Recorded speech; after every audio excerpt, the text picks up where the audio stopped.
Bienvenue sur Africa 24 dans cette nouvelle édition du QG Weekend. Voici les titres de l'actualité. J-8 avant l'élection présidentielle malienne qui se tiendra le 29 juillet 2018. L'ancien Premier ministre Modibo Sidibé est prétendant à la magistrature suprême et présente ses ambitions aux électeurs maliens. Retour sur la 5e réunion du comité de pilotage de la réforme du système d'informatisation qui s'est tenue le 17 juillet à Brazzaville, au Congo. La sécurisation des recettes de l'État était au cœur de cette rencontre. Et le 100e anniversaire de la naissance de Nelson Mandela a été célébré le 18 juillet. En Algérie, des bénévoles ont rendu hommage à l'icône sud-africaine disparue à l'âge de 67 ans. En consacrant 67 minutes de leur temps à des causes caritatives. Mais tout d'abord, au Mali, une polémique est née autour du fichier électoral officiellement mis en ligne. Soumaïla Cissé, le chef de file de l'opposition, aussi candidat à l'élection présidentielle du 29 juillet 2018, dénonce des erreurs et dit craindre des fraudes massives au scrutin présidentiel. Le parti de Soumaïla Cissé, l'URD et ses nombreux alliés remettent en question leur participation à ce scrutin à cause du fichier électoral. De son côté, le camp présidentiel réfute ces accusations et assure la bonne foi du gouvernement dans l'établissement du fichier audité qui a servi à la confection des cartes électorales. Modibo Sidibé fait partie des candidats en lice à l'élection présidentielle malienne du 29 juillet 2018. L'ancien Premier ministre se présente sous la bannière des forces alternatives pour le renouveau et l'émergence. Fort du soutien d'une coalition de l'opposition, il tentera pour la deuxième fois d'accéder à la magistrature suprême. Reportage de notre correspondant Mokhtar Bari. Né le 7 septembre 1952 à Bamako, Modibo Sidibé se présente pour la deuxième fois à une élection présidentielle. Premier ministre de 2007 à 2011 sous l'ancien président Amadou Toumani Touré, Modibo Sidibé était arrivé 4e avec 4,97% au scrutin de 2013. Soutenu par une coalition de partis politiques et d'associations, les leaders du nouveau pôle politique proposent de sortir le Mali de cette crise qu'il traverse depuis 2012.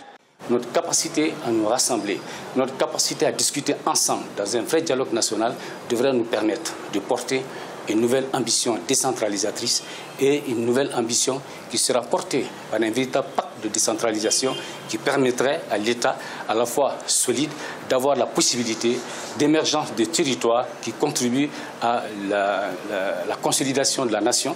Docteur en sciences pénales et en criminologie, le candidat de phare en Kaouli, Modibo Sidibé, craignant de possibles fraudes électorales, lance un appel pour une élection libre et transparente. Donc nous demandons à tous, y compris le gouvernement, nos partenaires, la société civile, les partis politiques, qui devraient comprendre qu'instaurer de façon définitive ou l'entamer un système d'élection transparent dans notre pays est un inconditionnel de la consolidation de notre République et de notre démocratie. Membre de la coalition des bâtisseurs, une coalition qui regroupe plusieurs candidats à l'élection présidentielle du 29 juillet, se veut comme la seule alternative face aux deux camps de la majorité et de l'opposition. Modibo Sidibé, qui est aussi général de la police malienne, a été plusieurs fois ministre sous l'ancien président Alpha Omar Konaré. En République du Congo, le gouvernement veut relever le défi de l'informatisation de toutes ces régies financières pour sécuriser les recettes de l'État. Le comité de pilotage de la réforme du système d'informatisation, instauré en 2015, a connu sa 5e réunion le 17 juillet à Brazzaville. Le but étant d'évaluer le niveau d'évolution des principaux projets de la réforme. Reportage de notre correspondant Deva Panzou. La République du Congo accuse un retard important par rapport à certains pays voisins tels que le Rwanda dans l'informatisation des régies financières de l'État. Malgré ce retard, le gouvernement a fait de la sécurisation des recettes publiques un objectif prioritaire dans sa lutte contre la fraude et la corruption. En plein 21e siècle, nous sommes vraiment en retard par rapport aux autres. L'enjeu essentiel, c'est quand même de sécuriser les recettes de l'État et tel que nous travaillons jusqu'à aujourd'hui, n'est pas encore au point.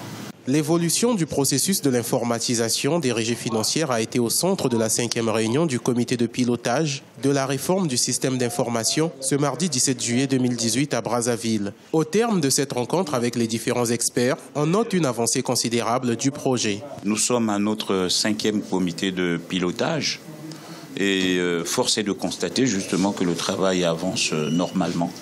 un peu comme prévu. Il y a eu beaucoup de difficultés dans certains modules qui ne couraient pas avant. Vous savez, dans les douanes, il y avait déjà Sidonia, Sider, et il y a des modules qui ont été mis en place par des jeunes Congolais qui nous donnent entière satisfaction. Notons que la réforme du système d'information concerne les directions des douanes, des impôts, du trésor, du budget, la Caisse congolaise d'amortissement ainsi que d'autres administrations publiques. Il a été créé en 2015 afin de renflouer les caisses publiques devenues vides à cause de la crise qui frappe le pays. Également dans l'actualité, l'Afrique du Sud pourrait recevoir en 2018 jusqu'à 600 millions de dollars de plus de la part de la NDB, la nouvelle banque de développement, anciennement connue sous le nom de la banque de développement des BRICS. Cette décision a été prise pour répartir plus équitablement le financement entre les 5 États membres. 2 prêts ont été annoncés en faveur de l'Afrique du Sud, un en faveur de projets d'énergie renouvelable et un autre pour les infrastructures. La Banque africaine d'import-export Afreximbank réaffirme son engagement pour le développement du commerce intra-africain. 2 milliards de dollars ont été débloqués lors des 25e Assemblées générales annuelles qui se sont tenues du 11 au 14 juillet au Nigeria. Cheikh Omar Bandaogo. Un prêt de 650 millions de dollars accordé à l'homme d'affaires Aliko Dangote pour son projet de raffinerie de pétrole au Nigeria, ou encore un accord de cofinancement de 580,6 millions de dollars avec la Banque de développement des États d'Afrique centrale. Ce sont là quelques engagements pris par la Banque africaine d'import-export Afreximbank lors de ses 25e Assemblée générale annuelle tenue du 11 au 14 juillet 2018 à Abuja au Nigeria. Nous sommes passionnés de faire une réelle différence dans le progrès de notre continent. Le commerce est un catalyseur essentiel de la transformation économique et nous continuerons d'intervenir, d'innover et de collaborer avec tous nos intervenants afin de remplir notre mandat, d'accélérer et de diversifier le commerce. Le déblocage de ces enveloppes à hauteur d'1,980 milliard de dollars représente une étape dans le programme de décaissement de 25 milliards de dollars d'ici 2021 par Afreximbank, lequel vise à stimuler le commerce intra- et extra-africain. Si cet argent ne s'intègre pas dans une volonté commune de marché intégré, et les résultats seront très très mitigés. La deuxième chose qu'il faudrait faire, c'est d'augmenter les financements au niveau des infrastructures routières. La troisième chose, c'est qu'il faut l'harmonisation des politiques. En rappel, l'Afrique pèse moins de 2% dans le commerce mondial. Aussi, les échanges interafricains sont estimés à moins de 16%, alors que dans les autres continents, ce niveau dépasse la barre des 60%. Le 100e anniversaire de la naissance de Nelson Mandela a été célébré le 18 juillet sous un élan de solidarité à travers le monde. En Algérie, les bénévoles ont consacré 67 minutes de leur temps à nettoyer les plages publiques en symbole aux 67 années que Nelson Mandela a passé au service des autres. Cheikh Omar Bandaogo. Je me retire maintenant des affaires. Je prends ma retraite et c'est pour de bon. J'espère que vous me permettrez de me reposer. Par cette déclaration, Nelson Mandela venait de mettre fin à 67 ans de service public, 67 ans de lutte contre les inégalités sociales. Aujourd'hui, la Fondation Mandela, à l'occasion de son anniversaire, exhorte les gens à travers le monde à consacrer 67 minutes de leur temps à aider les autres pour lui rendre hommage. Ce 18 juillet, le premier dirigeant noir sud-africain aurait eu 100 ans s'il était encore en vie. Cela a été célébré à travers le monde et l'Algérie n'était pas en reste. Nous sommes ici aujourd'hui pour nettoyer la plage. Nous avons donné 67 minutes de notre temps aujourd'hui pour le faire en mémoire de Nelson Mandela à l'occasion de son anniversaire. 67 ans de sa vie pour lutter contre le système d'apartheid entre les Blancs et les Noirs. Si en Algérie les jeunes ont choisi de nettoyer la plage, Plein d'autres gestes pouvaient être posés pour célébrer le Mandela Day. Que ce soit en visitant une maison de retraite ou en rendant service au grand public ou pour lire des livres aux enfants hospitalisés,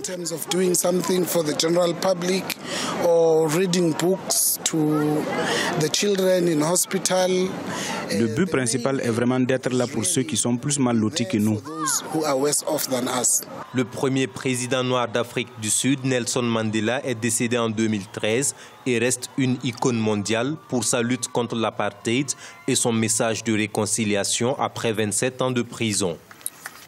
Ce journal a été réalisé par l'ensemble de la rédaction. Merci de votre fidélité. L'information continue sur Africa 24.